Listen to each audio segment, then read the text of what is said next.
Hello বন্ধুরা, আবার আমি তোমাদের সামনে আসলাম ক্লাস 10 এর সেকেন্ড সামেটিভের একটা গদ্যাংশ অর্থাৎ পথের দাবি এই গদ্যাংশটা নিয়ে। আশা করি তোমরা সবাই ভালো আছো। আজ আমরা এই গদ্যাংশটা নিয়ে শুরু করছি। হ্যালো বন্ধুরা, আমি প্রতিভা কর্মকার আবার আমি তোমাদের সামনে এসে গেলাম ক্লাস 10 এর সেকেন্ড সামেটিভের পথের দাবি এই গদ্যাংশটা নিয়ে। এটা নিয়ে আজকে আমরা ক্লাস করব। পথের দাবি তোমরা নিশ্চয়ই জানো, গল্পটা শরৎচন্দ্র চট্টোপাধ্যায়ের লেখা। শরৎচন্দ্র চট্টোপাধ্যায়ের জন্ম 1876 খ্রিস্টাব্দে হুগলি জেলার দেবানন্দপুর গ্রামে করেছে। রবীন্দ্রনাথ তার সাহিত্য সৃষ্টির দ্বারা যেমন বাংলা সাহিত্যে এক উজ্জ্বল জ্যোতিষ্ক হিসাবে রয়েছেন, শরৎচন্দ্র তার লেখনীর দ্বারা আমাদের কাছে এক নক্ষত্র হিসাবে বিবেচিত হন। তার কারণ বহু উপন্যাস এবং সাহিত্য, তিনি বহু উপন্যাস এবং ছোট গল্প কিন্তু আমাদেরকে অর্থাৎ সাহিত্য প্রেমীদেরকে কিন্তু তিনি উপহার দিয়েছেন। 1903 খ্রিস্টাব্দে তার প্রথম গল্প লেখা হলো মন্দির, যে গল্পটার জন্য তিনি পেয়েছিলেন কুন্তলীন পুরস্কার। আসলে শরৎচন্দ্র যে বাঙালি মনের বা বাঙালির কাছে, বাঙালির এত কাছের বা মনের মানুষ ছিলেন কেন, কি তার বৈশিষ্ট্য ছিল সাহিত্যের? আসলে তার সাহিত্যের প্রধান বৈশিষ্ট্য হলো সহজ সরল তার লেখনী এবং গ্রাম বাংলার একদম মাটির কাছাকাছির একজন মানুষ।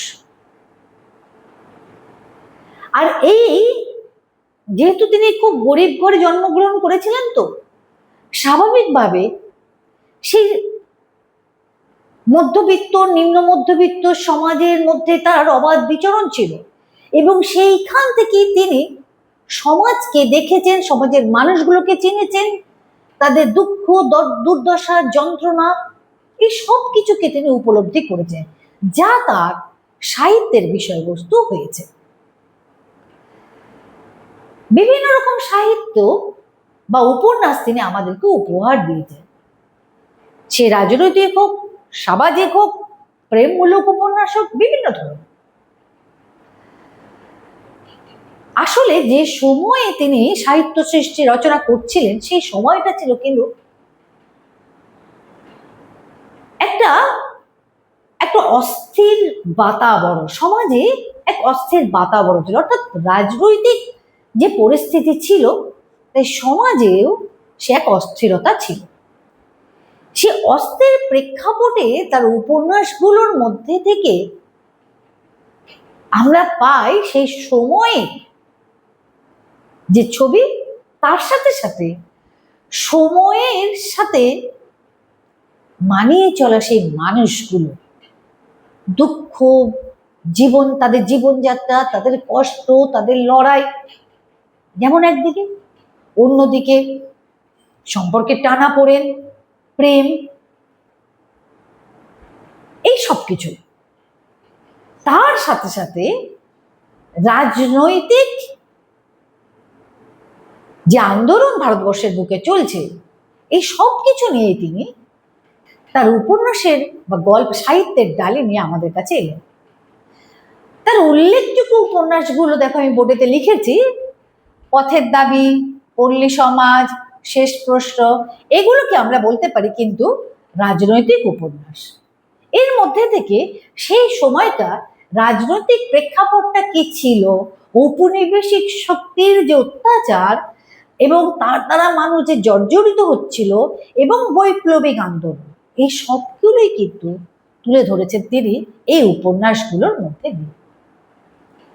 এছাড়াও সামাজিক এবং প্রেমমূলক উপরে বহু লিখেছেন, বহু, যেমন চরিত্রহীন, দত্তা, দেবদাস, নিষ্কৃতি, বিপ্রদাস, গৃহদাহ, শ্রীকান্ত, পরিণীতা, পদ্মা নদীর মাঝি ইত্যাদি।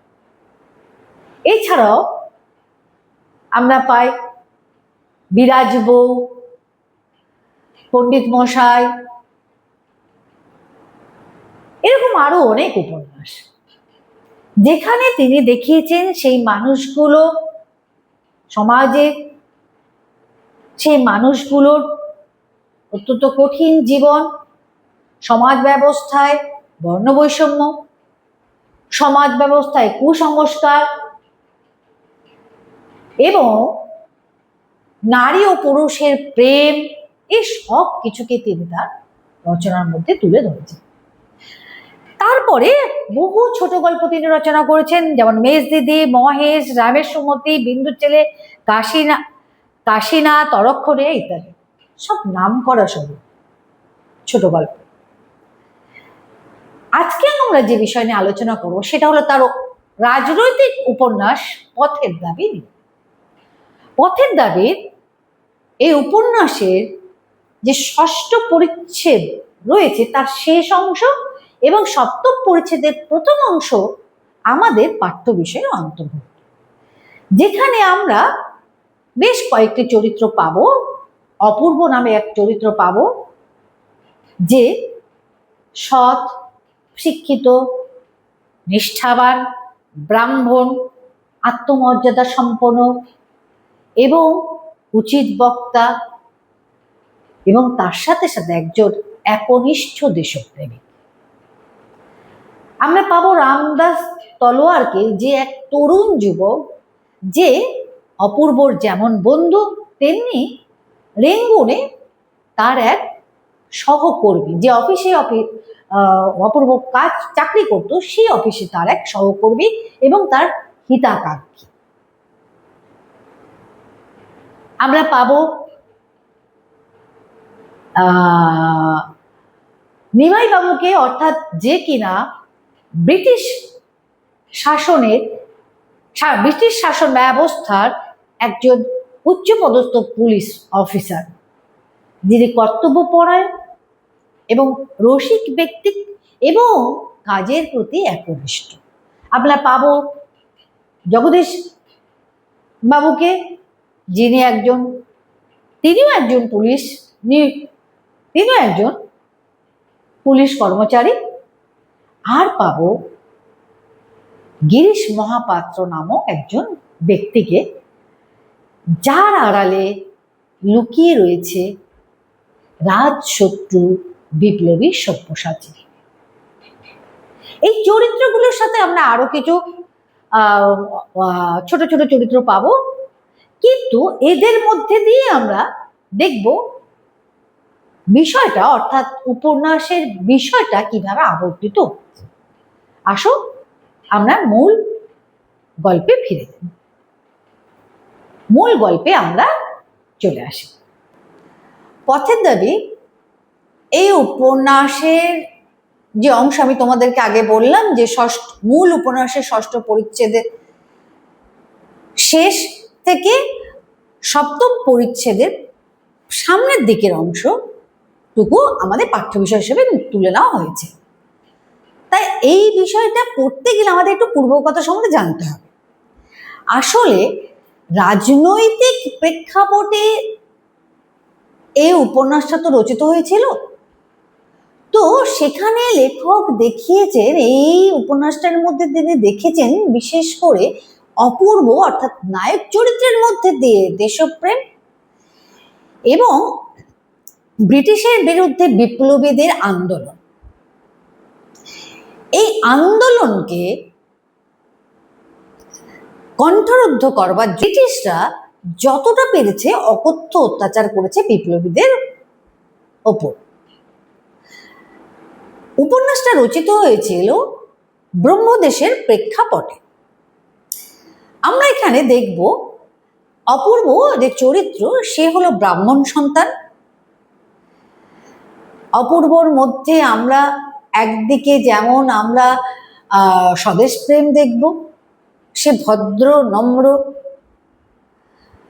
একটি ছেলে বিপ্লবী আন্দোলনকে যে সমর্থন করে, যার মধ্যে আত্মসম্মান বোধ অতিরিক্ত, যার মধ্যে দেশপ্রেম সবার আগে, এবং যে প্রতিবাদী একটা মুখ। রেঙ্গুনে এসছে সে একটা চাকরি নিয়ে। সেই চাকরির ক্ষেত্রে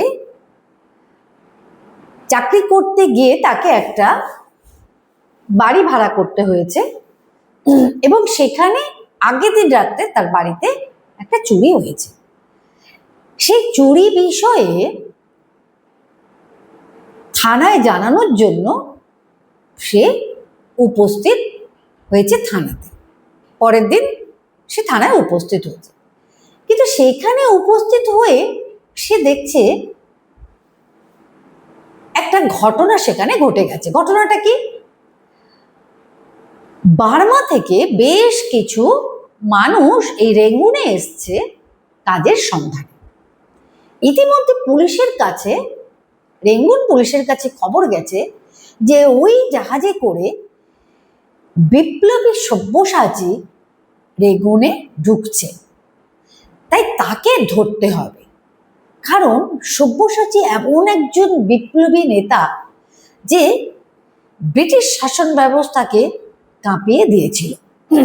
এই হেন মানুষটাকে ধরবার জন্য ব্রিটিশ শাসক প্রচুর টাকা খরচ করে পুলিশদেরকে সক্রিয় করে তোলার চেষ্টা করেছিল। তো যখন অপূর্ব থানায় গেল, সে দেখলো কি পরিস্থিতি, সে দেখলো। এইখান থেকে শুরু হয়ে আমাদের মূল পাঠ্য বিষয়টা। পুলিশ স্টেশনে প্রবেশ করিয়া দেখা গেল সম্মুখের হলঘরে জনছয়েক বাঙালি মোটঘাট লইয়া বসিয়া আছে। তলায় দাগ দাও, কতজন? জনছয়েক বাঙালি, অর্থাৎ যারা বার্মাতে গেছিল, ব্রহ্মদেশে গেছিল জীবিকার সন্ধানে, কিন্তু সেখানে তারা সেখানকার জলহাওয়া বা যে কোনো কারণবশত তারা সেখানে থাকতে পারেনি, রেঙ্গুনে তারা এসছে। এবং যখন তারা জাহাজ ঘাটে এসছে, সেই তাদের মধ্যে থেকে পুলিশ কি করছে, সব্যসাচীকে চিহ্নিত করার জন্য তাদেরকে থানা তল্লাশি করবে, এবং তাদেরকে তাই জন্য থানায় নিয়ে যাওয়া হয়েছে।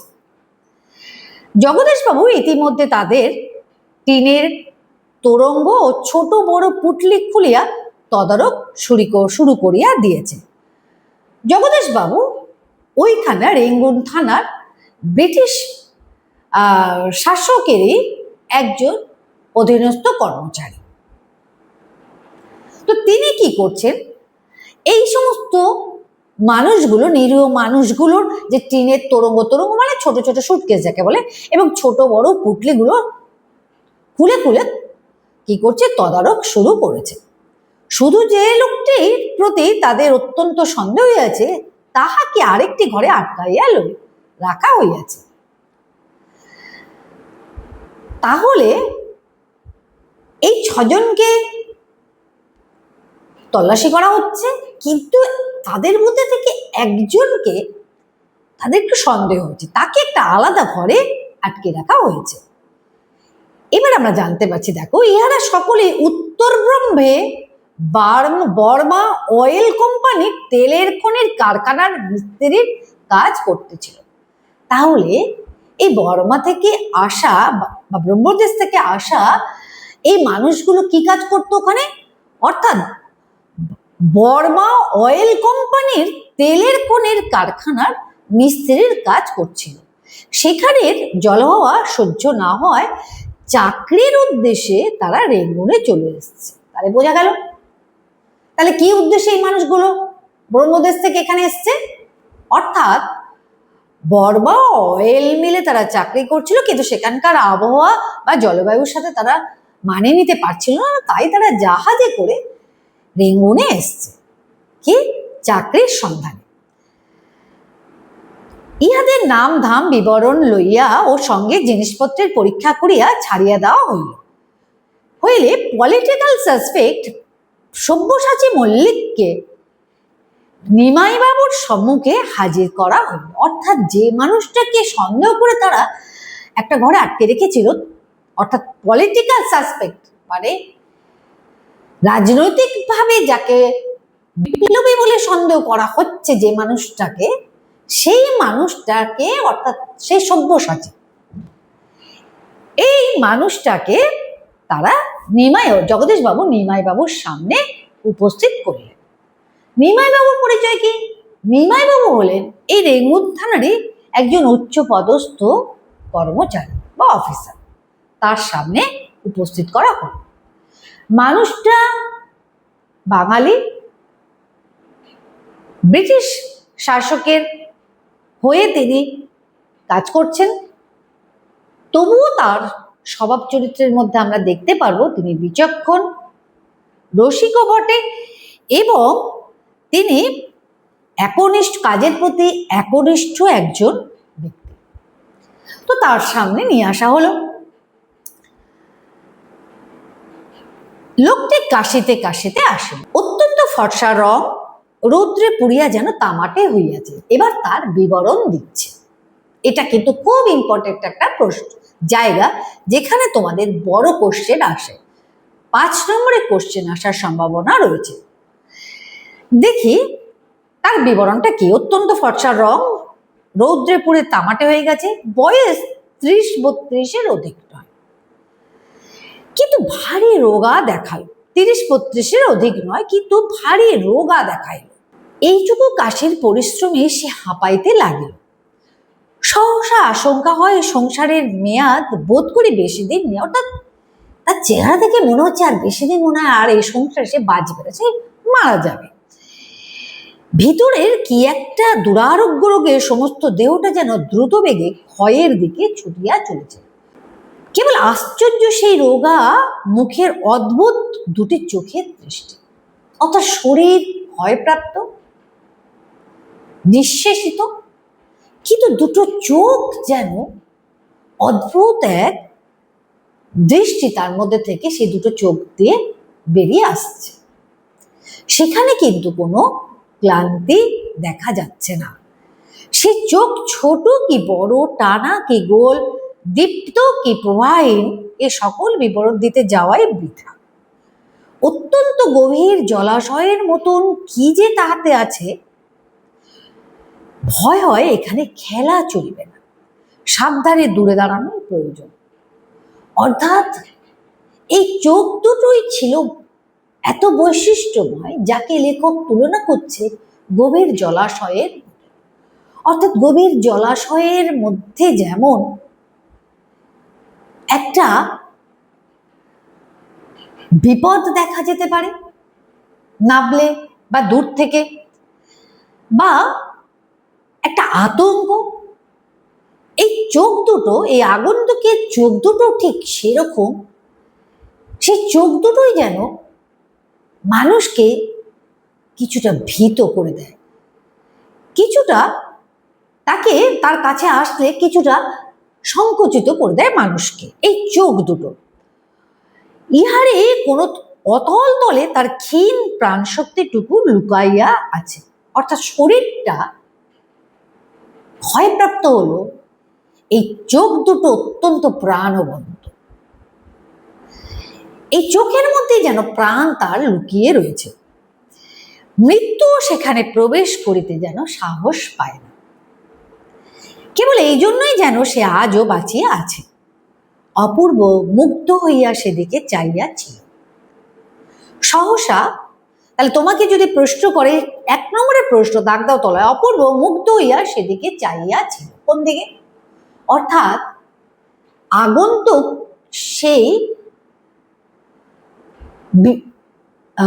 সেই মানুষটার চোখ দুটোর দিকে, যাকে পুলিশ একজন বিপ্লবী অর্থাৎ সাসপেক্টেড বিপ্লবী নেতা বলে নিমাইবাবুর সামনে হাজির করেছে। সহসা নিমাইবাবু তার বেশভূষার বাহার এবং পারিপাট্যের প্রতি অপূর্ব দৃষ্টি আকর্ষণ করিয়া সহাস্যে কহিলেন, বাবুটির স্বাস্থ্য গেছে, কিন্তু শখ 16 আনায় বজায় আছে, তা স্বীকার করতে হবে। কি বলো অপূর্ব? কথাটা কে বলল? কথাটা বললেন নিমাইবাবু, যিনি এই রেঙ্গুন থানার একজন উচ্চপদস্থ অফিসার বা কর্মচারী বলতে পারো, উচ্চপদস্থ অফিসারই। কাজের প্রতি তিনি একনিষ্ঠ, ব্রিটিশ শাসনের অধীনে কাজ করলেও কিন্তু কাজে তার কোনো ঘাটতি নেই। এটা আমি একটা বৈশিষ্ট্য আমরা দেখবো পরে। এবং তার সাথে সাথে তিনি যে একজন রসিক মানুষ তার প্রমাণ হলো, বলছে দেখো বাবুটির স্বাস্থ্য গেছে, শরীর ভেঙে গেছে, কিন্তু শখ দেখো 16 আনায় বজায় আছে। কি বলো অপূর্ব? বলে অপূর্বকে জিজ্ঞাসা করল। এবারে আমরা এই আগন্তুকের সাজ পোশাক সম্বন্ধে জানতে পারব। প্রথমে তার চেহারার বর্ণনা পেলাম। যদি বলে আগন্তুকের চেহারার বর্ণনা দাও, তাহলে তোমাদের কিন্তু এই উপরের অংশ থেকে চেহারার বর্ণনা দিতে হবে। এবারে আমরা পরের অনুচ্ছেদে আসি। এতক্ষণে অপূর্ব তাহার পরিচ্ছদের প্রতি দৃষ্টিপাত করিয়া, পরিচ্ছদ পরে সাজ পোশাকের প্রতি দৃষ্টিপাত করিয়া মুখ ফিরাইয়া হাসি গোপন করল। অর্থাৎ আমরা বলতেই পারি তার কিম্ভূত কিমাকার একটা পোশাক সে পরেছে বা সাজগোজ করেছে, যেন দেখে খুবই অপূর্বর হাসি পেয়েছে। তাহার মাথার সম্মুখ দিকে বড় বড় চুল। কিন্তু এখানে আরো একটা প্রশ্ন, দাগ দাও, পুরো অনুচ্ছেদ ধরে একটা প্রশ্ন, ব্রড কোশ্চেন, 5 নম্বরের প্রশ্ন। তার সম্মুখ থেকে বড় বড় চুল, কিন্তু ঘাড় ও কানের দিকে নাই বললেই চলে। এমনকি এমনি ছোট করে সেই চুলগুলো ঘাড় আর কানের দিকে কাটা। মাথায় চেরা সিটি, মাঝখান দিয়ে সিটি করা, অপর্যাপ্ত তৈল নিষিক্ত, অর্থাৎ তাতে তেল দেওয়া রয়েছে। কঠিন রুগ্ন কেশ হইতে নিদারুণ নেবুর তেলের গন্ধ ঘর ভরিয়া উঠিয়াছে। অর্থাৎ মাথায় সে লেবুর সুগন্ধি তেল মেখেছে চুলেতে। গায়ে জাপানি সিল্কের রামধনু রঙের চুড়িদার পাঞ্জাবি, তাহার বুক পকেট হইতে বাঘ আঁকা একটা রুমালের কিয়দংশ দেখা যাইতেছে। কিয়দংশ মানে কিছু অংশ। বুক পকেটে কি করেছে? বাঘ আঁকা একটা রুমাল রেখেছে। উত্তরীয়ের কোনো বালাই নেই, অর্থাৎ তার কোনো উত্তরীয় মানে চাদর জাতীয়, তখনকার দিনে লোকেরা তো এরকম চাদর গাইতো, তো সেসব কিছু নেই। পরনে বিলাতি মিলের কালো মকমল পাড়ের সূক্ষ্ম শাড়ি, দাগ দাও তলায়, বিলাতি মিলের মখমল পাড়ের সূক্ষ্ম শাড়ি পরেছে সে।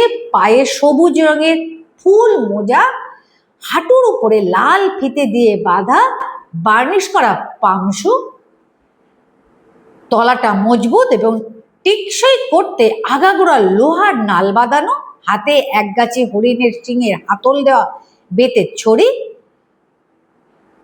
এই হলো তার সাজ পোশাক। কিম্ভূত কিমাকা তোমরা বুঝতেই পারছো, এখানে বোঝানোর কিছু নেই। কয়দিনের জাহাজের ধকলে সমস্তই নোংরা হইয়া উঠিয়াছে।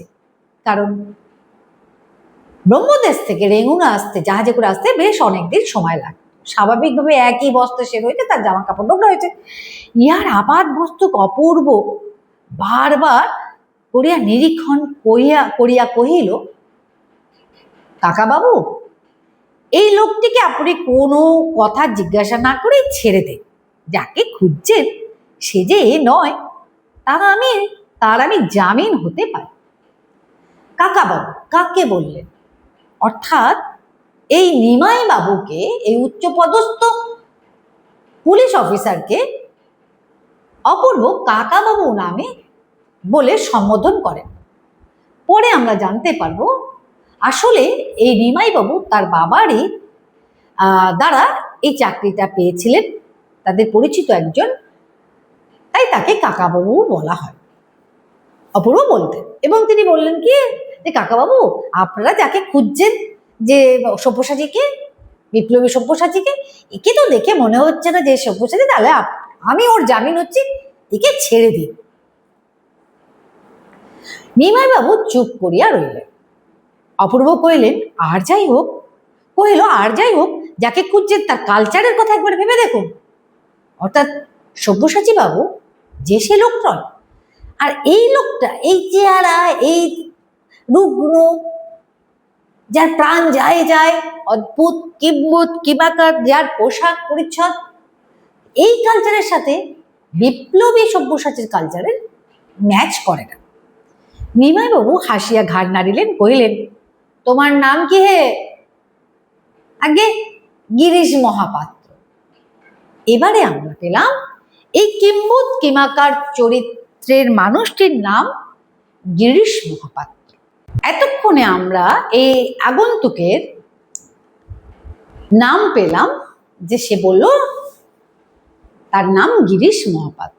এবারে তোমাদের প্রশ্ন কি আসবে গিরিশ মহাপাত্র সম্বন্ধে। প্রথমেই গিরিশ মহাপাত্রের চেহারার বর্ণনা, যেখানে তার বিশিষ্ট দুটো চোখকে গভীর জলাশয়ের সাথে তুলনা করা হয়েছে। এইখানে একটা প্রশ্ন আছে, বড় প্রশ্ন। আরো একটা রয়েছে তার পরিচ্ছদের বর্ণনা, পোশাক পরিচ্ছদের বর্ণনা, যেখানে তুমি 5 নম্বরের কোশ্চেন পাবে।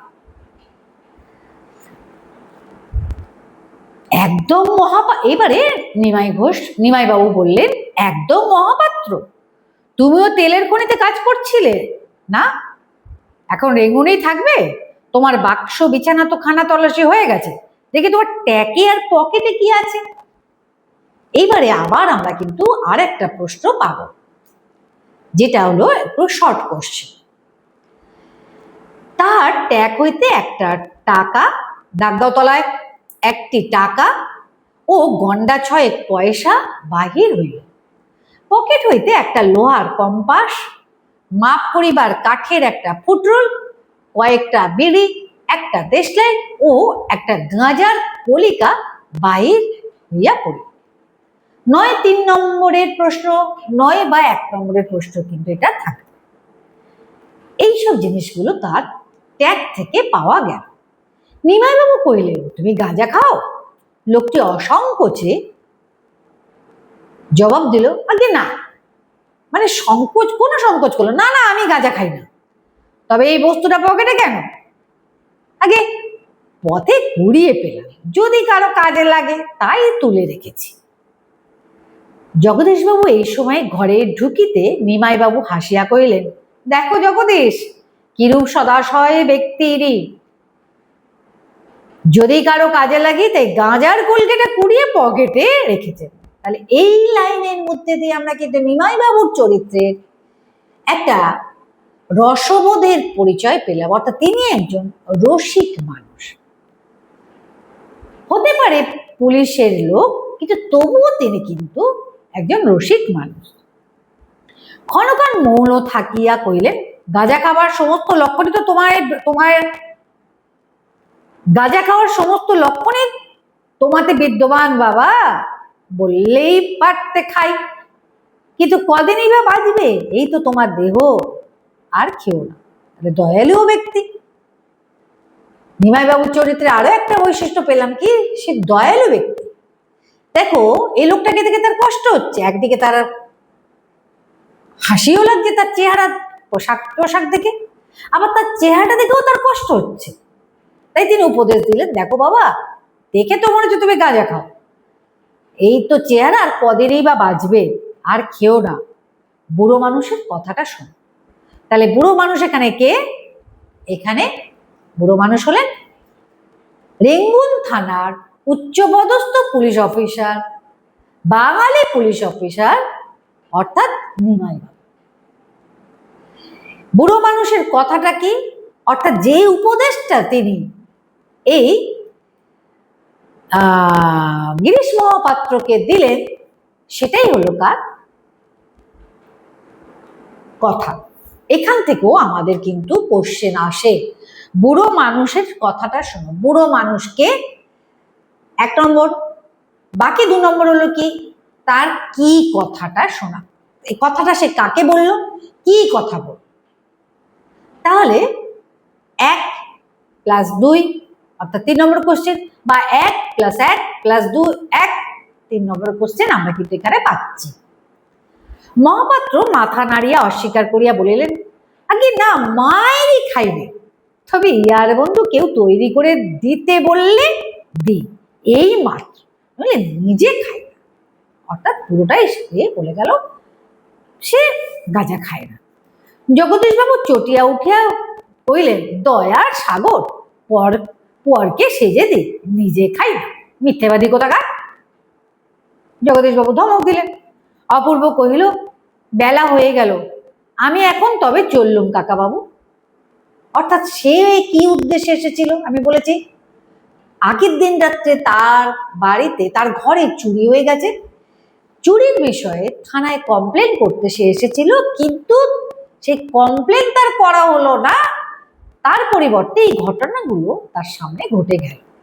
তিনি বললেন যে আমি তবে চললাম কাকাবাবু। নিমাইবাবু উঠিয়া দাঁড়াইয়া বলিলেন, আচ্ছা তুমি এখন যেতে পারো মহাপাত্র। এরপর নিমাইবাবু গিরিশ মহাপাত্রকে বলল, তুমি তাহলে চলে যাও।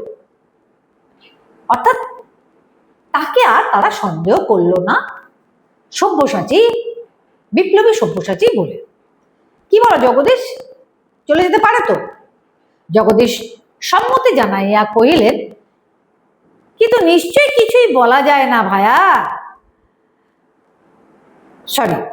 জগদীশ সম্মতি জানাইলে নিমাইবাবু আবার বললেন, কিন্তু নিশ্চয়ই কিছুই বলা যায় না ভায়া, আমার মনে হয় এ শহরে আরো কিছুদিন নজর রাখা দরকার।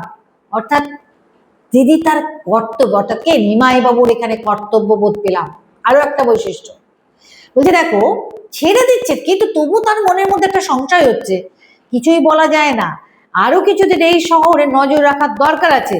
রাত্রের মেল ট্রেনটার প্রতি একটু দৃষ্টি রেখো, সে যে বর্মায় এসেছে এ খবর সত্য।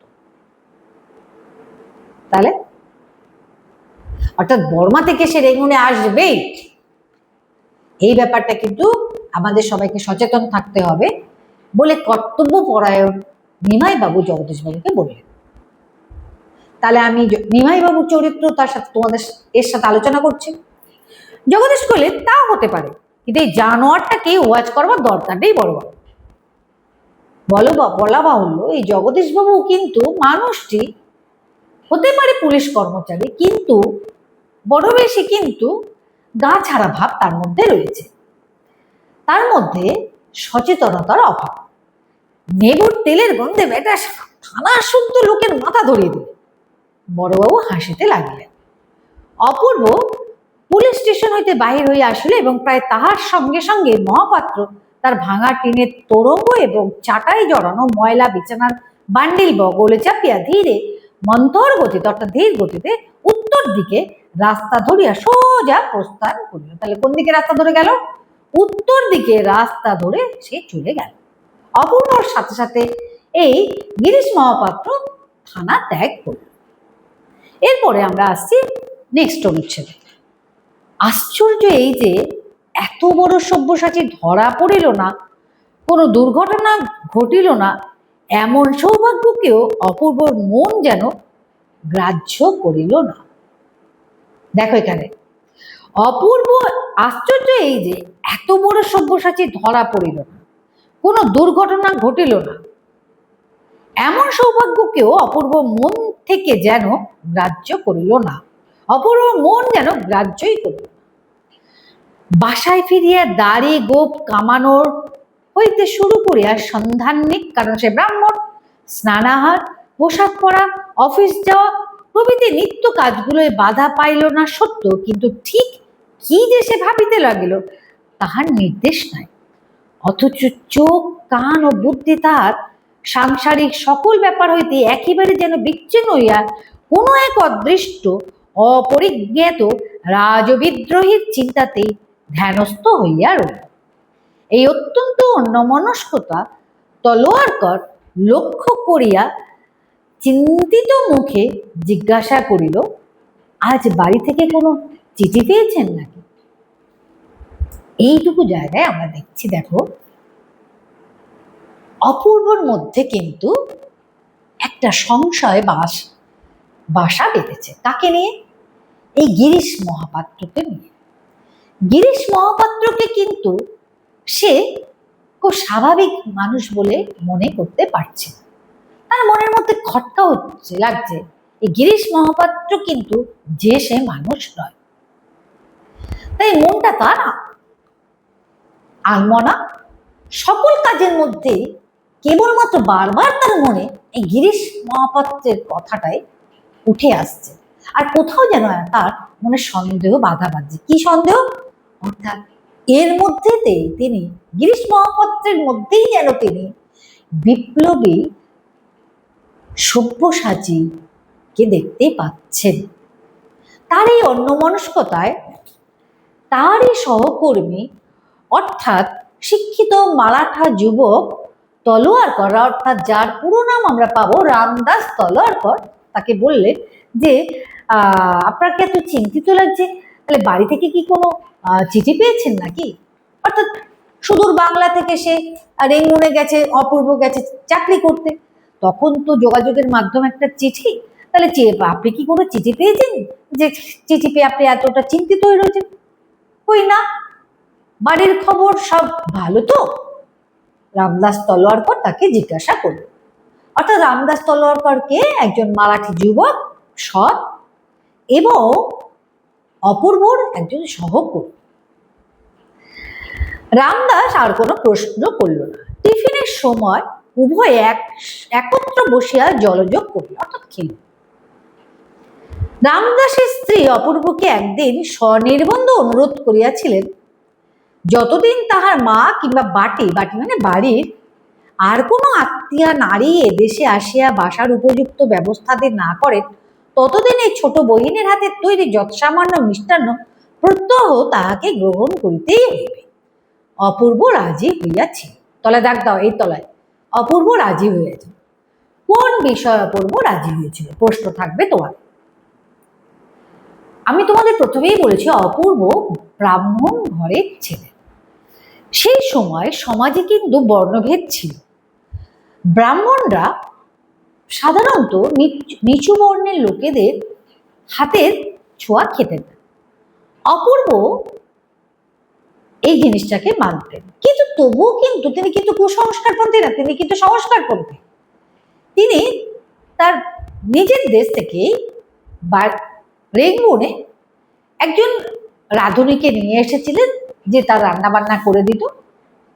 কিন্তু যেহেতু একা থাকে, তাই রামদাস তলোয়ারকরের স্ত্রী তাকে স্বনির্বন্ধ অনুরোধ করেছিলেন, যতদিন না আপনার বাড়ি থেকে আপনার মা বা স্ত্রী এদেশে এসে আপনাকে একটা বাসা ঠিক করে আপনাকে রান্না বান্না যতদিন না করে দিতে পারছে, ততদিন এই বোনের হাতে অন্তত মিষ্টান্নটুকু প্রতিদিন গ্রহণ করুন। এই কথায় অপূর্ব রাজি হয়ে গেছে। অর্থাৎ রামদাস তলোয়ারকরের স্ত্রীর এই অনুরোধ রাখতে তিনি রাজি হলেন। প্রশ্নের উত্তর এখানে। আপিসের একজন ব্রাহ্মণ পিয়াদা এই সকল বইয়া আনিত। তাহলে ঘর থেকে এই খাবারগুলো বয়ে আনত কে? একজন অফিসেরই একজন ব্রাহ্মণ পিয়াদা। আজও সে নিরালা পাশের ঘরটায় ভোজ্য বস্তুগুলি যখন সাজাইয়া দিয়া গেল, তখন আহারে বসে অপূর্ব নিজেই কথা পারে, কাল তাহার ঘরে চুরি হইয়া গেছে। সমস্তই যাইতে পারিত কেবল উপরের সেই খ্রিস্টান মেয়েটির কৃপায়। টাকা কড়ি ছাড়া আর সমস্ত বাঁচিয়াছে। সে চোর তাড়াইয়া দরজায় নিজের তালা বন্ধ করিয়াছে। আমি বাসায় পৌঁছলে চাবি খুলিয়া দেয়া অনাহত আমার ঘরে ঢুকিয়া ছড়ানো জিনিসপত্র গুছাইয়া দিয়েছে। সমস্ত ফর্দ করিয়া কি আছে আর কি গেছে তাহার এমন নিখুঁত হিসাব করিয়া দিয়েছে যে বোধ হয় তোমার মতন পাশ করা অ্যাকাউন্টেন্টের পক্ষেও বিস্ময়কর। এই অফিসে টিফিনের সময় তলোয়ার খেলতে এবার অপূর্ব বলছে আগের দিন রাত্রের ঘটনা, অর্থাৎ আগের দিন রাত্রে তার ঘরে চুরি হয়ে গেছে, সমস্ত যেতে পারত, কিন্তু তার ঘরের ওপরের তলায় যে খ্রিস্টান মেয়েটা থাকে তার কৃপায় টাকা কড়ি ছাড়া আর সমস্তই বাঁচে আছে। অর্থাৎ টাকা কিছু করে চুরি হয়েছে কিন্তু বাকি সব বেঁচে গেছে তার কৃপায়। ওপরে যে খ্রিস্টান মহিলা থাকে তার কৃপায় সে চোরকে তাড়িয়ে দিয়েছে, দরজায় তার নিজের তালা দিয়ে অপূর্ব ঘর বন্ধ করেছে এবং বাসায় পৌঁছালে অপূর্ব যখন বাসায় পৌঁছায় চাবি খুলে দিয়েছে এবং তিনি দেখিয়েছেন তার কি কি জিনিসপত্র, তার যা যা জিনিসপত্র আগোচা ছিল সব গুছিয়ে দিয়েছে, সমস্ত ফর্দ করে দিয়েছে, কি গেছে কি আছে এত সুন্দর করে দিয়ে হিসাব বুঝিয়ে দিয়েছে অপূর্বকে। রামদাসকে অপূর্ব বলছে তোমার মতন অ্যাকাউন্টেন্টও যা করতে পারবে না। তাহলে রামদাস তলোয়ারকারের আমরা আরো একটা পরিচয় করলাম কি তিনি এই অফিসে একজন অ্যাকাউন্টেন্ট। ঠিক আছে, মারাঠা যুবক, সৎ এবং অপূর্বের সহকর্মী, অপূর্বকে সে ভালোবাসে এবং একজন অ্যাকাউন্টেন্ট, হিসাবরক্ষক। বাস্তবে কি এমন তৎপর এত বড় কার্যকুশলা মেয়ে আর যে কেউ আছে মনে হয় না হে তলোয়ারকর। তাছাড়া এত বড় বন্ধু, কে এত বড় বন্ধু? এই খ্রিস্টান মেয়েটি। রামদাস কহিল তারপর?